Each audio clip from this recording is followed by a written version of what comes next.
Fala, Jesus querido, fala-me hoje sim. Fala com tua bondade, fica ao pé de mim, meu coração.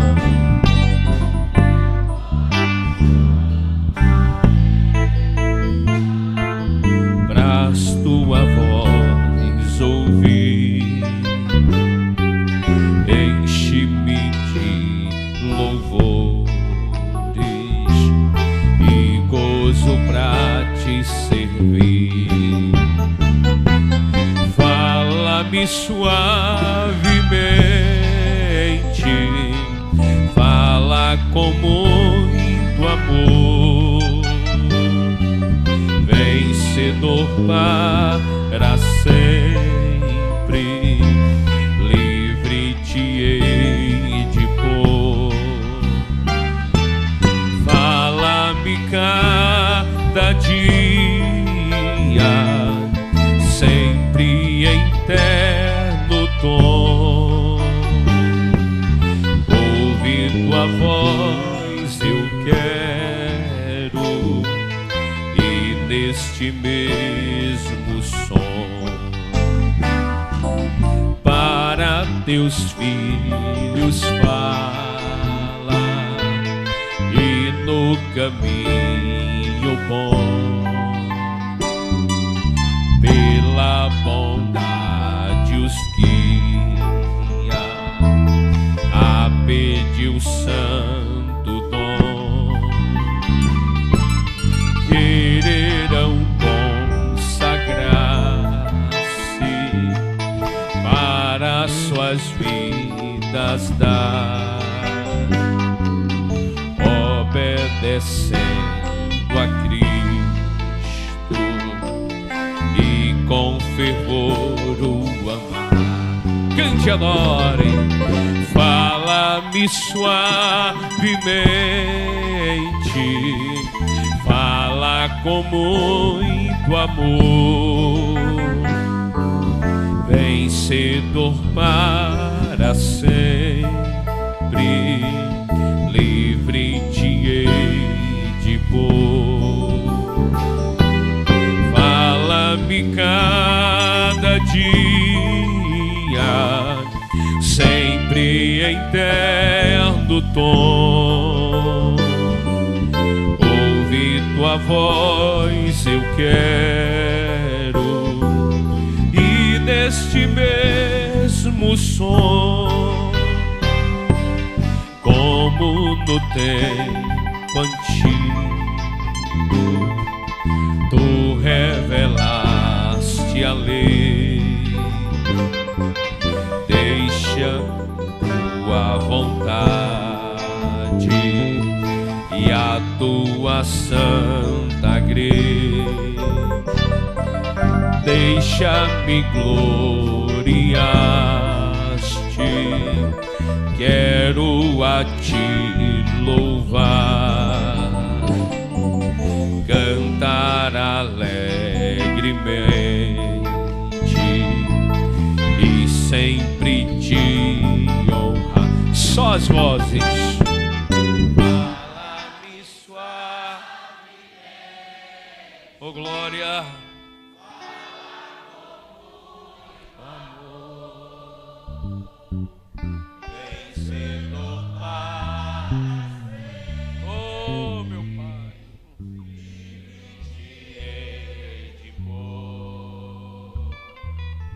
fala-me cada dia, sempre em terno tom. Ouve tua voz eu quero, e neste mesmo tom fala-me suavemente, fala com muito amor, vencedor para sempre, livre te hei de pôr.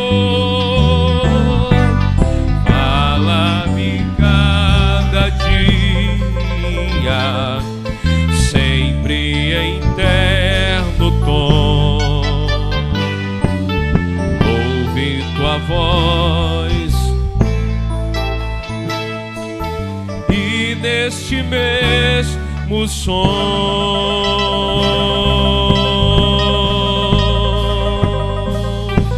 Glória a Deus, aleluia. Meus amados e queridos irmãos, culto da palavra, e hoje nós estaremos estudando sobre o tema as bem-aventuranças. E se você puder, deixe a sua Bíblia aberta no Evangelho de Mateus, no capítulo de número 5. Evangelho de Mateus, capítulo de número 5. As bem-aventuranças.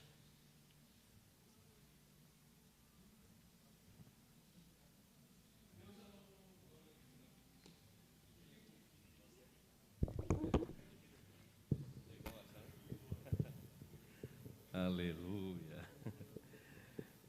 Meus amados e queridos irmãos,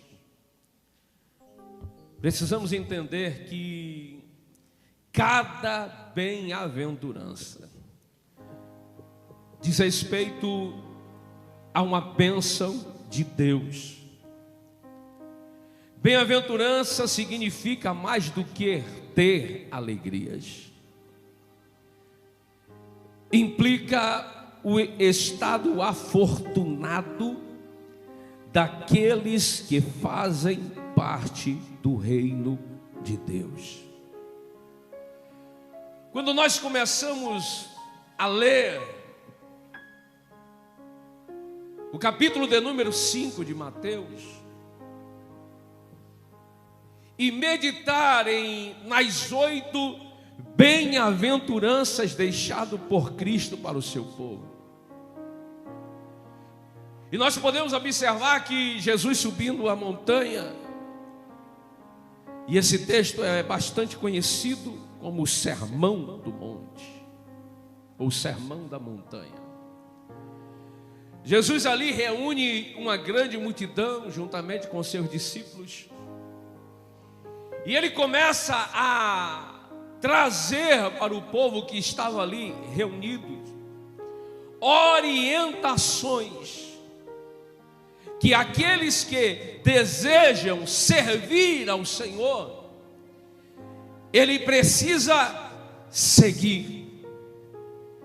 As bem-aventuranças, ela pode ser chamada como o texto áureo de todo verdadeiro cristão que deseja servir a Deus de acordo às orientações de Cristo. O interessante é que quando nós começamos a ler, cada uma dessas bem-aventuranças, ela vai nos confrontar de sorte que nós precisamos olhar para nós mesmos, precisamos refletir, e quando nós a lemos, quando nós meditamos, e quando nós deixamos ela nos confrontar, nós entendemos quão necessário somos de viver uma mudança diariamente constante na nossa vida. Quando nós lemos o capítulo de número 5, as bem-aventuranças, e eu lendo, me trouxe uma reflexão muito importante e que todos nós devemos ter como cristãos. As bem-aventuranças é algo que nós não podemos deixar de ler, pelo menos uma vez por mês.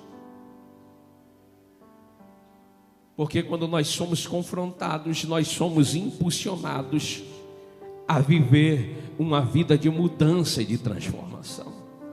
Não há mudança sem ser confrontado. Não há transformação que não seja por intermédio da palavra do nosso Deus. E é por isso que eu trouxe para nós uma referência que está lá na Bíblia de aplicação pessoal. Cada bem-aventurança diz respeito a uma bênção de Deus. Bem-aventurança significa mais do que ter alegria, implica o estado de afortunado. Olha que coisa maravilhosa. Porque ter alegria é algo mais singular, Mas ser afortunado é alguém que tem uma alegria abundante, uma alegria transbordante. Ele se sente rico em seguir e em viver aquilo que a palavra de Deus tem a ele orientado. Louvado seja o nome de Jesus. As bem-aventuranças não prometem riso, prazer ou prosperidade terrena. Querido, e às vezes nós estamos nos tornando cristãos e seres humanos muito terrenos. Temos tido muitas saudades das coisas da terra e temos esquecido dos céus. Mas a nossa Bíblia vai nos dizer que nós vivemos neste mundo, mas nós não pertencemos a este mundo. O nosso maior desejo precisa ser os céus. A nossa maior recompensa, ela não é terrena, mas a nossa maior recompensa, ela é celestial. É por isso que o Senhor, através da sua palavra, vai dizer: no mundo tereis aflições, mas tende bom ânimo. Quem tem o seu coração no céu, ele se alegra mesmo em meio às lutas, às provações e às adversidades. Quem tem o seu coração e a sua mente no céu, ele não vive motivado, preocupado pelas questões terrenas, mas a maior motivação dele está em ter o seu nome escrito no livro da vida e um dia e morar no céu com o Senhor. Para Deus, bem-aventurado é aquele que tem uma experiência de esperança e alegria, independente das circunstâncias exteriores. Quem almeja o céu, ele não é motivado para o céu pelas circunstâncias externas. Ele é motivado pelos céus, porque ainda que nós não estejamos morando lá, mas o céu já habita dentro de nós, por intermédio do nosso Senhor e Salvador Jesus Cristo. O que é que tem nos motivado como cristãos? O que é que nos tem impulsionado com a nossa vida cristã? Queridos, é muito bom, e se alguém disser que não é bom, eu não vou conseguir acreditar.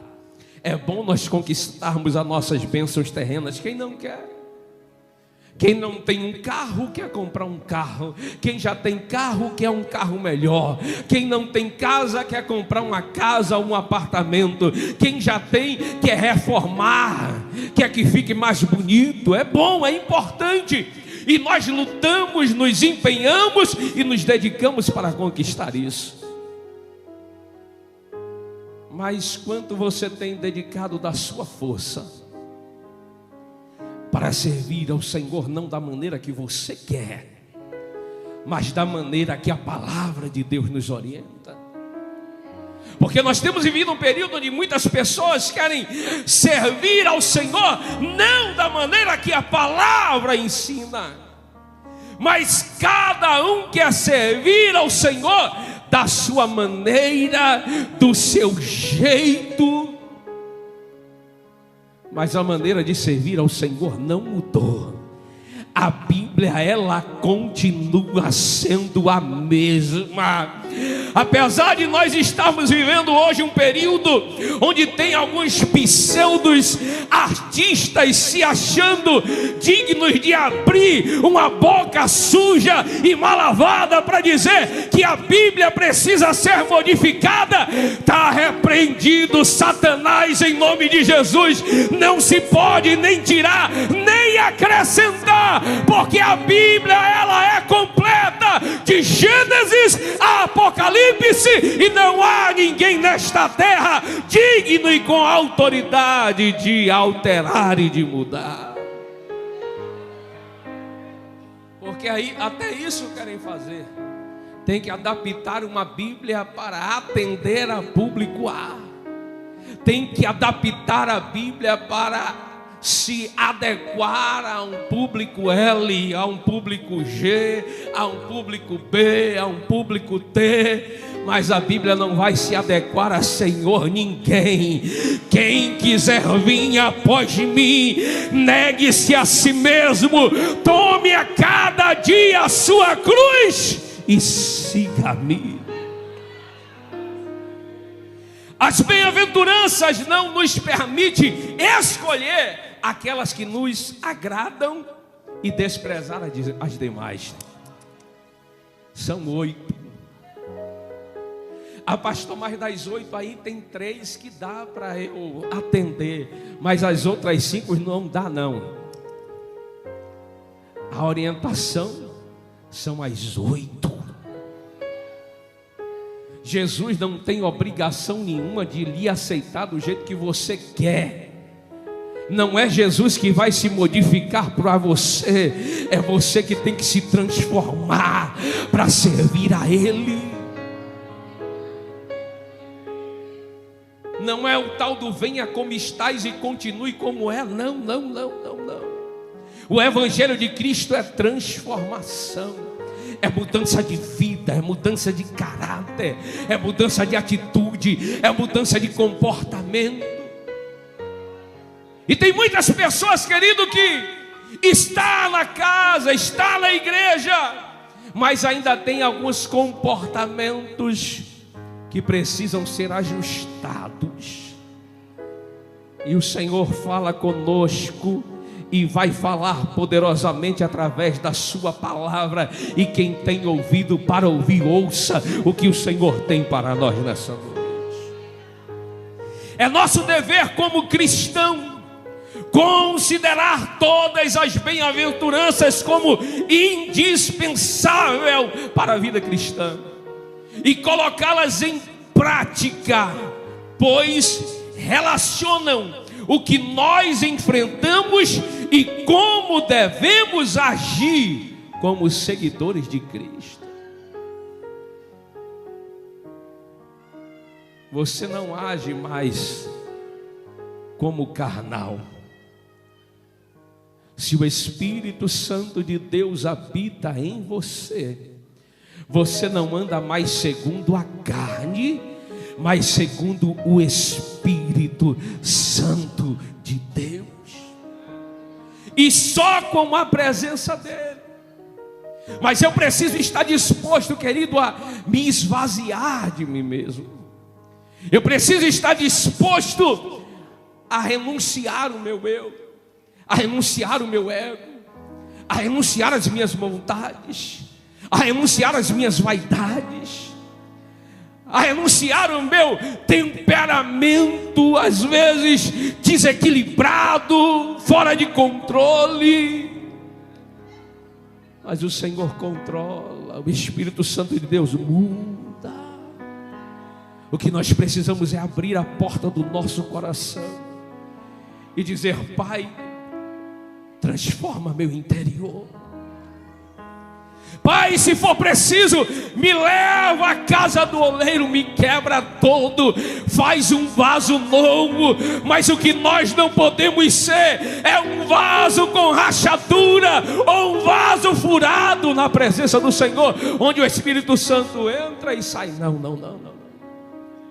O propósito de Deus na sua vida é que você venha transbordar a unção, a glória e o poder de Deus na sua vida. As bem-aventuranças são, primeiro, código de ética e padrão de conduta para todos os cristãos. É o manual. Muitas empresas têm o seu manual de ética, tem o compliance. E você precisa seguir todo o manual, precisa seguir toda a cartilha do compliance, porque se você fizer alguma coisa fora, você pode até mesmo tomar uma justa causa. E nós temos o nosso manual de instrução, de fé, de conduta, de ética. E aí Tiago vai dizer que erramos por não conhecermos as Escrituras. Se nós tivéssemos uma sede constante em não apenas ler, porque ler é algo muito simples, muito comum. Se ler jornais, se ler revistas, se ler noticiários. Mas quando nós lemos a palavra é diferente. A gente convida o Pai, o Filho, o Espírito Santo. E quando nós estamos lendo, a gente está dizendo: Pai, fala comigo. E Deus vai se revelando para nós por intermédio da palavra.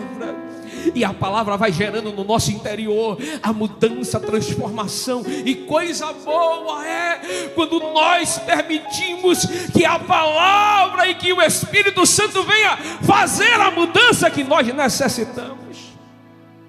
Porque na religiosidade, a mudança ela é apenas uma capa exterior, onde muitos só fazem por um determinado período para que alguém veja que ele está fazendo. Mas Jesus não está se preocupando com capa e com aparência exterior de farisaísmo de ninguém. A mudança precisa começar por dentro. E quem faz no seu interior é a palavra. Quem faz no seu interior é o Espírito Santo de Deus, porque é Ele que convence o homem do pecado e da justiça. É Ele. Segundo, contrastam os valores do reino versus o terreno. Nós vamos ver na bem-aventurança. É o espiritual confrontando o terreno. É o espiritual confrontando a carne. É a fé superficial constratando contra a fé real que Cristo exige de cada um de nós. E aí nós entramos na primeira bem-aventurança. E aí eu quero convidar a igreja para ler. Vamos lá, 1, 2 e 3.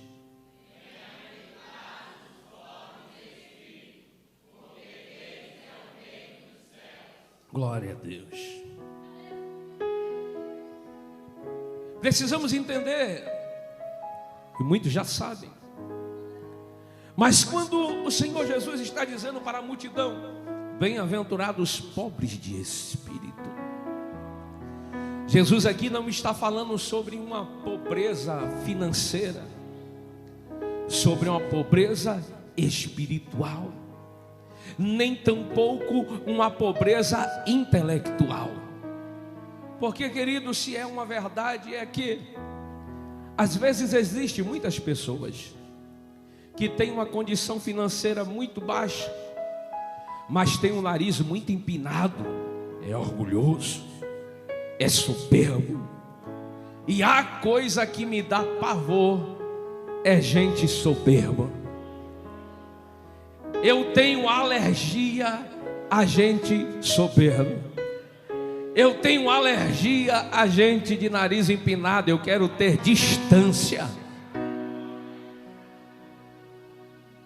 E às vezes ao contrário, às vezes existem pessoas que têm uma condição financeira elevada, mas é uma pessoa humilde, que se dá com todo mundo, que se relaciona com todo mundo. Há algumas pessoas que já são diferentes. Há um ditado que diz: dê poder a alguém e você vai conhecer quem é essa pessoa. Há quem diga também: dê um microfone para alguém, aí já é do pastor Gleison, e você vai conhecer quem é a pessoa. Tem gente que perdeu uma coisinha assim, já está orgulhoso, se achando. Aí Jesus vem e diz: bem-aventurados pobres de espírito. Alguns fariseus vêm e questionam esse seu Jesus aí que diz que é o Rei Salvador. O homem só anda no meio de doente, de pobre, de prostituta. A camarada que diz que é rei só anda no meio desse tipo de gente. Aí Jesus diz: eu não vim para os sãos, eu vim para os doentes. E nós estamos aqui, Deus está dizendo: ei, tem cura para aqueles que precisam ser curados no seu interior. É noite de cura na mente, é noite de cura no coração. Deus está nos trazendo à memória aquilo que Ele espera daqueles que servem a Ele. Bem-aventurados pobres de espírito.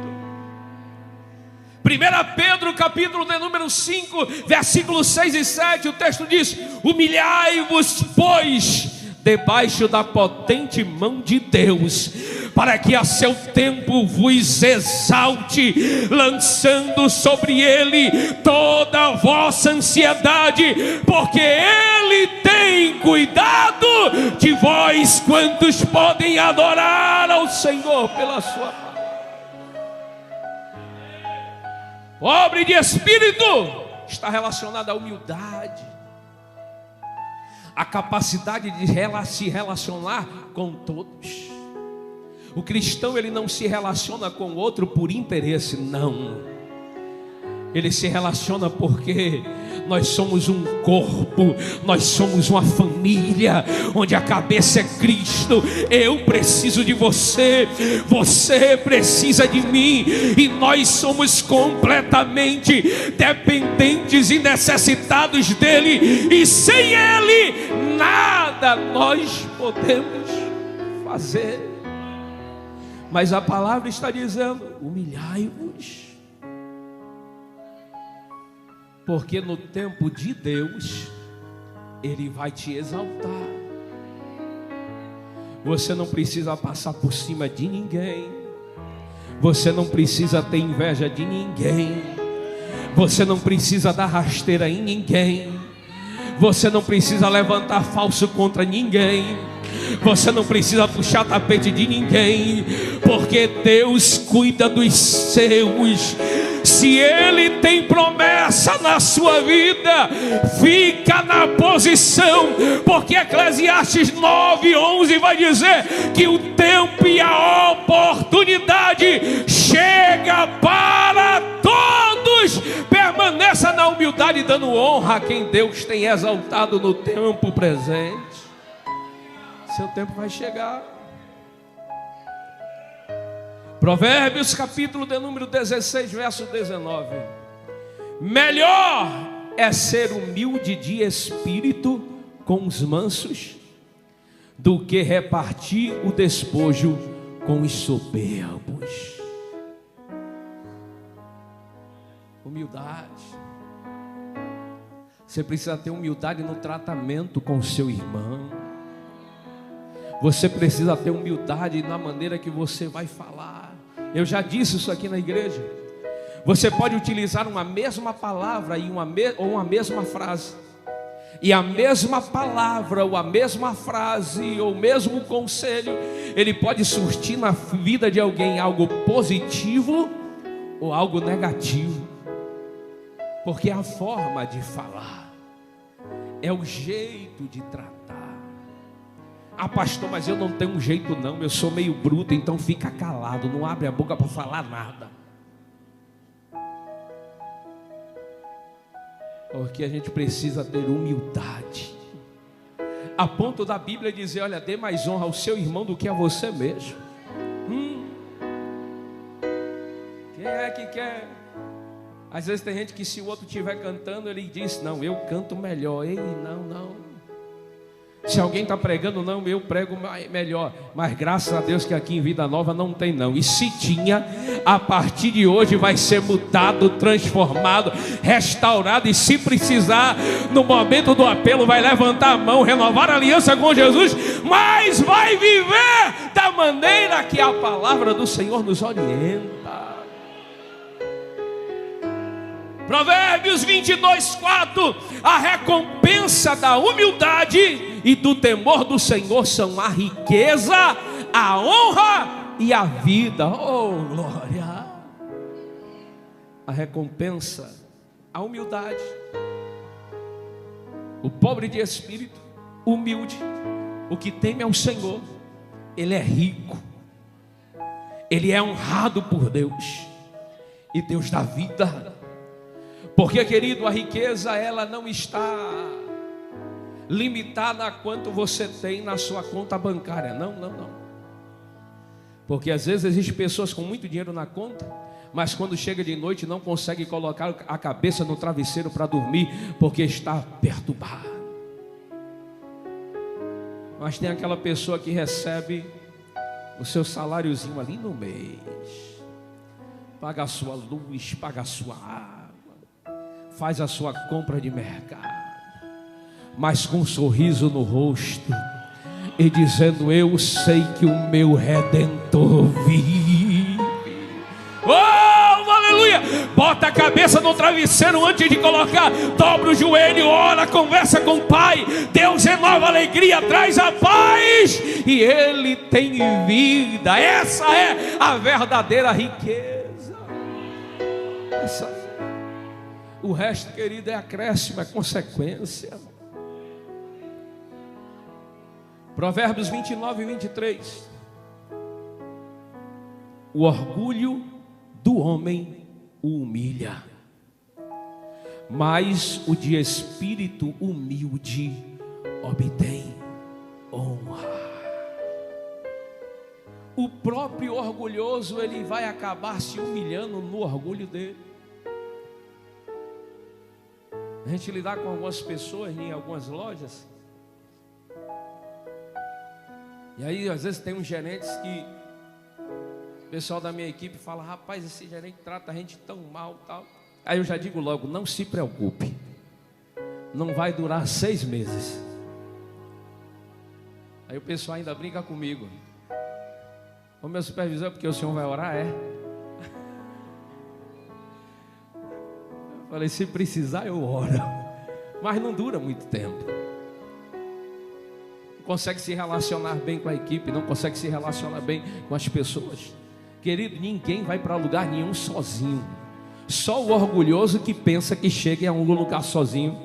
Mas na obra a gente não faz nada sozinho. No trabalho a gente não faz nada sozinho. Na nossa vida a gente não cresce sozinho. Deus sempre vai colocar alguém no nosso caminho para nos ajudar, para nos abençoar, para abrir portas. E quando nós reconhecemos isso, não falta dentro de nós um sentimento extraordinário chamado gratidão. O orgulhoso, ele é ingrato, mas o pobre de espírito e humilde, ele é grato. Ele reconhece Deus na vida dele e quem Deus coloca na vida dele para abençoar. Seja grato. Bem-aventurados os pobres de espírito, porque deles é o reino dos céus. Quer ter o reino do céu, querido? Humildade. Quer ter o reino do céu, querido? Trate os seus irmãos. E um mandamento que Jesus deixou para nós: primeiro é: amarás o Senhor teu Deus sobre todas as coisas, e ao seu próximo como a ti mesmo. Não deseje para o teu próximo aquilo que você não deseja para você. Não deseje o mal daquele que Deus está dizendo para você, é para você amar.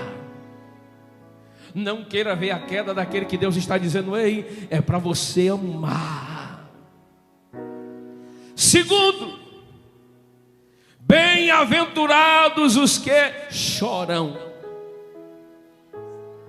porque eles serão consolados. Toda lágrima que você tem derramado diante de Deus, elas estão sendo registradas pelo Senhor. Toda vez que você dobra o seu joelho no seu quarto, ou na igreja quando você chega, e derrama na presença do Senhor, Deus está dizendo: eu estou registrando as suas lágrimas. Mas o Senhor traz para nós esta boa notícia também. Você não vai permanecer chorando o tempo todo, porque o Consolador vai te abraçar, porque o Espírito Santo Consolador, Ele vai enxugar as suas lágrimas, Ele vai trazer paz para o seu interior. Oh, aleluia! Esse choro aqui que o texto, que o versículo fala, não é um choro de sofrimento, de angústia, de aflição, mas é um choro de quebrantamento, é um choro de arrependimento. É como se o Senhor estivesse dizendo: ei, aquele que chora, que se quebranta, que se derrama na minha presença, ele jamais será abandonado, porque ele será consolado. É por isso que o próprio Jesus, antes de subir aos céus, ele disse: olha, não se preocupe, porque eu vou, mas eu pedirei ao Pai que envie o Consolador para que esteja convosco todos os dias. Quantos de nós aqui às vezes não são uma lágrima exterior, mas quantas vezes o seu coração chorou, e quando você pensava que não teria mais forças para se levantar, o Consolador trouxe paz para a sua alma. O Consolador trouxe refrigério para o seu coração.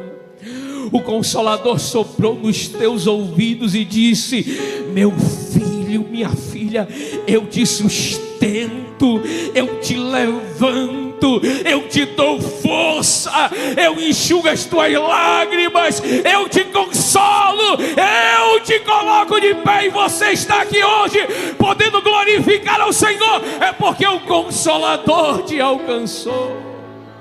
Aleluia. 2 Coríntios capítulo de número 1,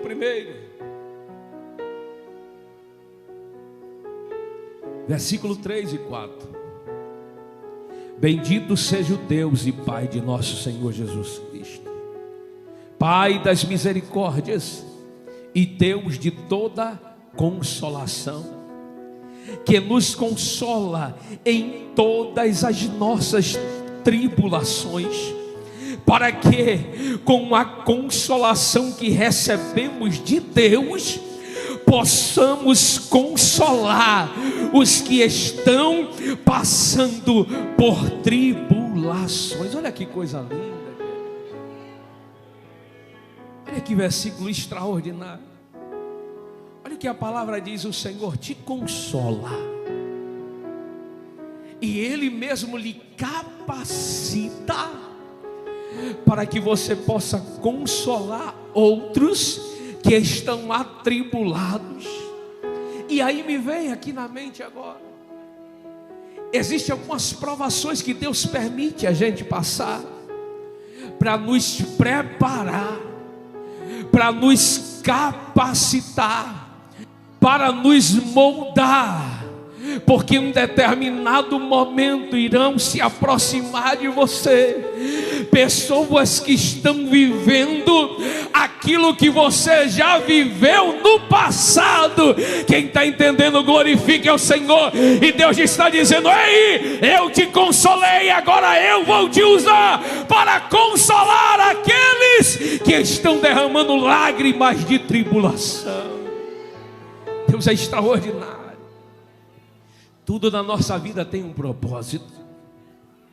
Às vezes a gente não entende o trabalhar de Deus, mas dá uma olhadinha, por gentileza, para quem está do teu lado e diga: Deus está lhe capacitando para um dia consolar aqueles que estarão atribulados. Oh glória! Tudo na nossa vida tem um propósito, tem um projeto. Deus está lhe capacitando. Você está passando pela escola de Jeová, porque lá na frente é você que Deus vai usar como um restaurador, como um consolador na vida de alguém. Deus é lindo. Aí Apocalipse capítulo de número 21, versículo de número 4. E Deus limpará de seus olhos toda lágrima, e não haverá mais morte, nem pranto, nem clamor, nem dor, porque já as primeiras coisas são passadas. Não abra mão da maior riqueza que você tem, querido. Não abra mão da maior riqueza que nós temos. Apocalipse capítulo de número 3, versículo de número 11. Eis que venho sem demora, guarda o que tens, para que ninguém roube a sua coroa.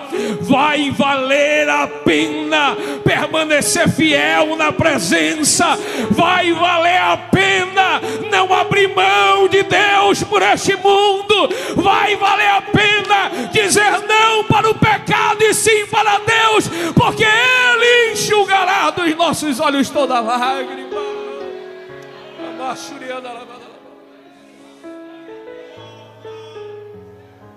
Terceiro, eu quero convidar a igreja para ler, vamos lá, 1, 2 e 3.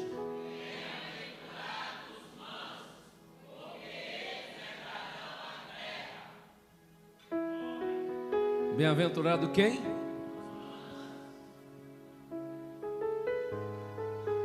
Quando você se converte para Jesus, o seu temperamento também precisa se converter. Quando você se converte a Jesus, a sua braveza também precisa se converter.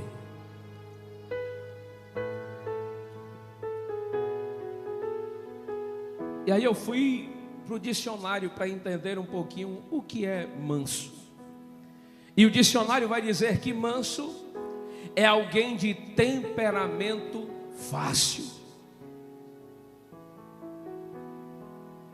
É fácil você conviver com quem é manso, porque o manso ele não é metido a bravo. O manso ele não quer ser o tempo todo dono da verdade. O manso ele não fica brigando com o outro para ver quem é que fala mais alto ou quem é que manda. O manso é alguém de temperamento fácil. O manso é alguém tranquilo, calmo, meigo, sujeito manso. Faltou um R aqui. O manso ele é apaziguador. Coisa boa é um crente manso. Agora, quando ele não tem o encontro verdadeiro com Cristo, pode saber que ele não é apaziguador.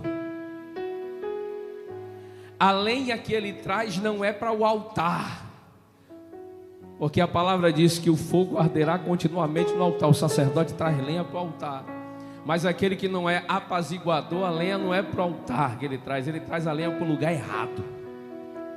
A lenha dele é para criar problema, é para criar disse-me-disse, é para criar fofoca, é para criar discussão, é para querer brigar com o outro.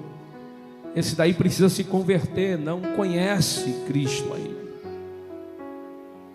Temperamento fácil, diálogo é tranquilo. O manso ele sabe a hora certa de falar, mas ele também está disposto a ouvir. O manso, ele não é precipitado nas palavras. O manso, ele primeiro ouve, ele analisa, ele primeiro vai ver se o que chegou aos ouvidos dele de fato é verdade. Mas aquele que não é apaziguador, ele ouve uma coisa aqui, daqui a pouco ele está falando uma coisa para o outro, daqui a pouco está falando para o outro, porque o propósito é criar problema. Mas a palavra está dizendo: bem-aventurado os mansos, porque eles herdarão a terra. Permita Deus mexer no teu interior. Permita Deus mexer no teu caráter, permita Deus mexer no teu ego, porque Deus, Ele é especialista para deixar mansinho aquele que acha que não pode ser. Meu Deus. E precisamos entender também, querido, que mansidão é um dos frutos do Espírito. Está lá, Gálatas capítulo de número 5, versículo 22 e 23. Mas o fruto do Espírito é amor, gozo, paz, longanimidade, benignidade, bondade, fé, mansidão, temperança. Contra essas coisas não há lei. Seja manso, querido.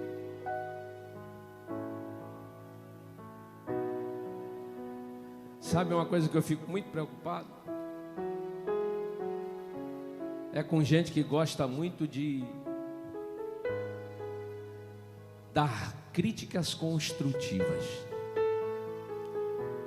Se ele não faz, ele acha que não está bom, porque ele acha que só vai ser bom se ele fizer. Meu irmão, deixa Jesus trabalhar no teu caráter, porque você precisa mudar. Tudo que o outro fizer, ele não é apaziguador, ele sempre vai ter uma crítica para dar, mas ele não é receptivo se a crítica for para ele. Mas o Senhor está dizendo: ei, estou aqui para visitar e para transformar aqueles que precisam.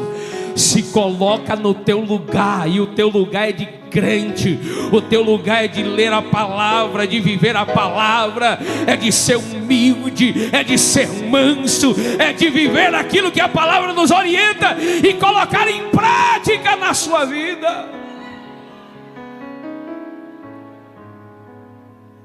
Eu dou glória a Deus, porque aqui é difícil ouvir alguém dizer fala a Deus. Que eu fico preocupado com esses às vezes que fica falando alto, fala a Deus. Que a maioria dos que diz fala a Deus é porque ele quer que fale para os outros, mas é para ele. Aí ele vai dizendo, fala a Deus, é para tu, mas aqui não tem ninguém não. O povo aqui está muito inteligente, está pegando para si. A gente já conhece, aprende. Todos os que me deram mais trabalho na igreja é os que levantavam a mão e gritavam bem alto, fala a Deus. Não demorava muito, tinha que chamar no gabinete para dar uma tratada. Então não mande Deus falar com ninguém, diga, Senhor, fala comigo. É porque é com a tua vida que você precisa se preocupar. Não é com a vida do seu irmão, não é com a vida de A ou B. É a tua vida, é com você que Deus fala. É com você que Ele quer consertar. É comigo. E a palavra, ela fala primeiro aqui, para depois falar com você. Fala comigo, Deus. Assim eu nunca ouvi.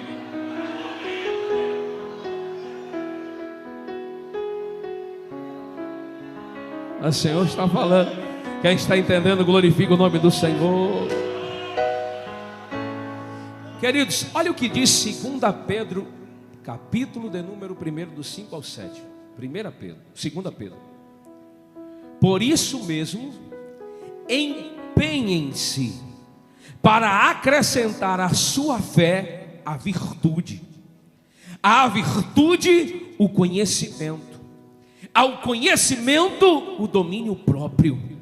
Ao domínio próprio, a perseverança. À perseverança, a piedade. À piedade, a fraternidade. E à fraternidade, o amor. Oh, glória a Deus. Se empenhe, querido. Se tem uma coisa que a gente precisa se empenhar, é nisso. Eu sempre gosto de falar aqui para a igreja, queridos, eu gosto do fogo.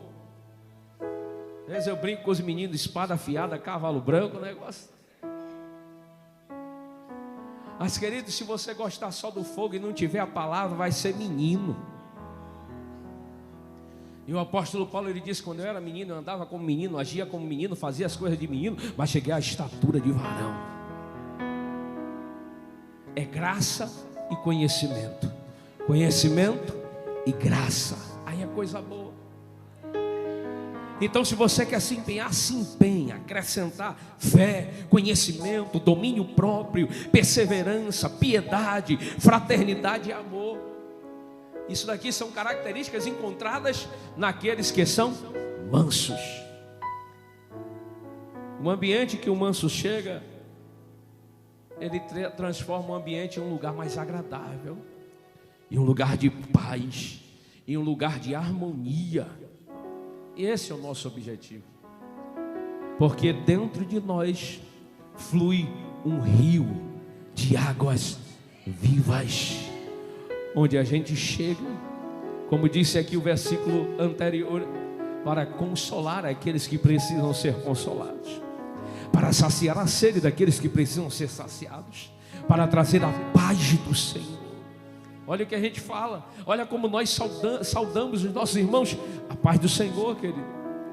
É alguém dizendo: dentro de mim tem uma paz que eu estou compartilhando com você, e quando você compartilha com ele, você recebe também. Mas se você não vive isso, se você não vive a palavra, você não tem o que oferecer. Quarto e último de hoje: bem-aventurado os que têm fome e sede porque eles serão, oh glória.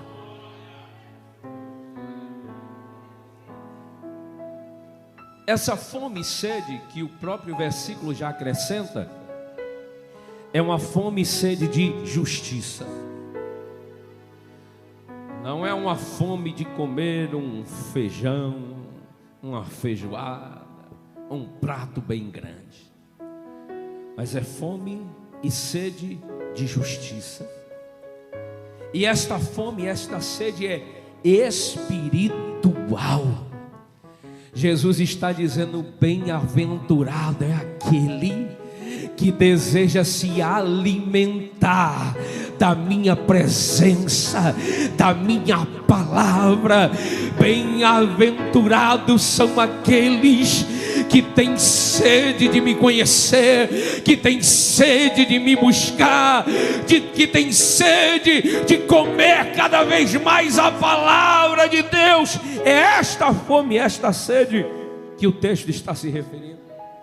E nós vamos comprovar isso dentro da palavra. Amós, capítulo de número 8, versículo 11 e 12. Sim, existe o livro de Amós. Aqui é só para quem vem para a escola bíblica dominical que conhece. Mas tem Amós, é bem pequenininho, mas ele está lá. Olha o que esse texto diz, querido.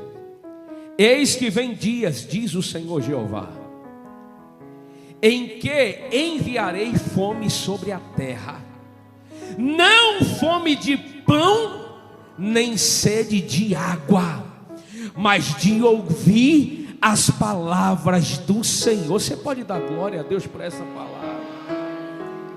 Irão errantes de um mar até outro mar, e do norte até o oriente, correrão por toda parte, buscando a palavra do Senhor, e não a acharão. Temos hoje, querido, toda a liberdade, a palavra do Senhor, as portas da igreja abertas. Nas redes sociais a gente consegue ouvir a palavra do Senhor, mas o próprio Deus diz: um dia a terra terá fome e sede, não de comida nem de água, mas fome e sede da minha palavra, e não encontrarão mais. Como é que está o seu nível de sede e de fome pela palavra do Senhor? Quanto você tem lido a palavra? Quanto você tem se alimentado da palavra? Quanto você tem saciado a tua sede por intermédio da palavra? Não abra a sua Bíblia só quando você está na igreja. Não abra a sua Bíblia só no culto de doutrina. Não abra a sua Bíblia só na escola bíblica dominical. Não, ela precisa ser o seu alimento diário. Ela precisa ser a sua sede, que irá ser saciada por intermédio dela diariamente. E quando nós nos alimentamos dela, quando nós saciamos a nossa sede através dela, nós nos tornamos cristãos nutridos, não anêmicos, mas nutridos pela palavra do Senhor. Oh glória! Já partindo para o fim, porque já chegou a hora. E a gente vai ver no próprio capítulo de número 5, o Senhor falando sobre a questão da justiça. No versículo de número 10 ele diz: bem-aventurados que sofrem perseguição por causa da justiça. Ou seja, aqueles que são perseguidos por conta da palavra, do Evangelho de Cristo, porque deles é o reino dos céus. Não precisa ir longe não, aqui no nosso país mesmo.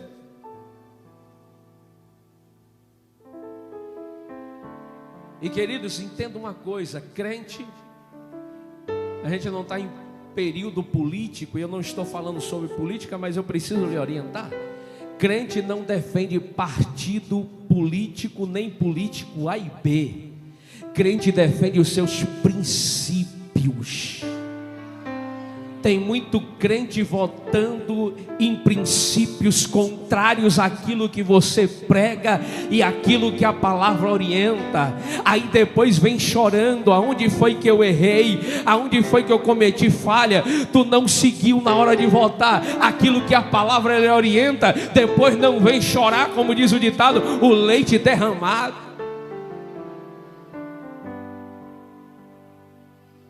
Princípios. Aí não distante aqui, no próprio país, tem pessoas sendo processadas, porque não pode mais falar que pecado é pecado. Tem pessoas sendo sofrendo processos no nosso país, porque não pode mais dizer que uma orientação contrária à Bíblia é pecado. Mas você muitas das vezes apoiou aquele que apoia as coisas erradas. Mas muitas das vezes você levantou a bandeira de alguém que defende aquilo que é errado e que está contrário à palavra. Se converta, viva a palavra. A sua vida deve ser pautada na orientação da palavra. Siga o que a Bíblia lhe orienta, meu irmão, e você não vai errar.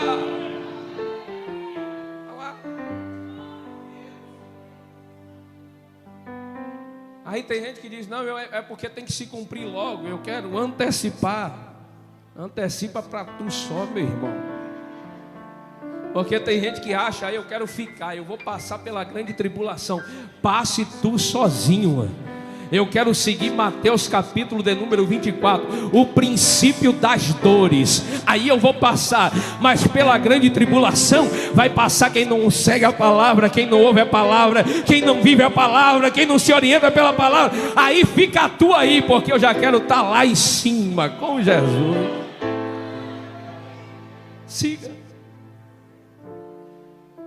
Mateus 5:20. Porque eu vos digo que, olha o que diz: se a vossa justiça, pega isso aqui, querido. Porque eu vos digo que se a vossa justiça não exceder em muito as dos escribas e fariseus, jamais entrareis no reino dos céus. Escribas e fariseus, doutores da lei, conhecedores da lei, religiosos ao extremo. Aí Jesus diz: sabe, está vendo esse povo aí? A palavra de Deus diz: está vendo esse povo aí? Me adoram de lábios, mas o seu coração está distante de mim. Mas sabe o que é bom? É que Deus, ele sonda e contempla os corações. Ele te conhece por dentro. Ele sabe quem é você. Ah, querido, não há nada que fique encoberto diante dos olhos de Deus. Não há, não há. Aí Jesus está dizendo: olha, tu quer entrar no reino do céu? Você precisa ser muito, e não é pouco não, o texto diz: vocês precisam ser muito melhor do que os fariseus. e os escribas. E para encerrar, querido, 1 João capítulo de número 2, versículo 29. Se vocês sabem que Ele é justo, saibam também que todo aquele que pratica a justiça é nascido dele. Quem é nascido dele, vive a palavra. Quem é nascido dele, a sua orientação é a palavra. Quem é nascido dele, ele vive o que prega e prega o que vive. Ele não é daquele que diz, faço o que eu mando, mas não faço o que eu faço. Não, é a palavra, é a palavra, é a justiça. Eu prego isso, eu vivo isso, porque eu sei quem me vê, eu sei quem me sonda. Ele conhece o meu deitar, o meu levantar. Não há lugar que eu vá que a presença dele não esteja. Que Deus em Cristo vos abençoe, queridos. Terça-feira que vem a gente fala das outras coisas. Que Deus abençoe. E se você aprendeu, aplauda o Senhor Jesus e glorifique o nome dele. Amanhã é quarta-feira.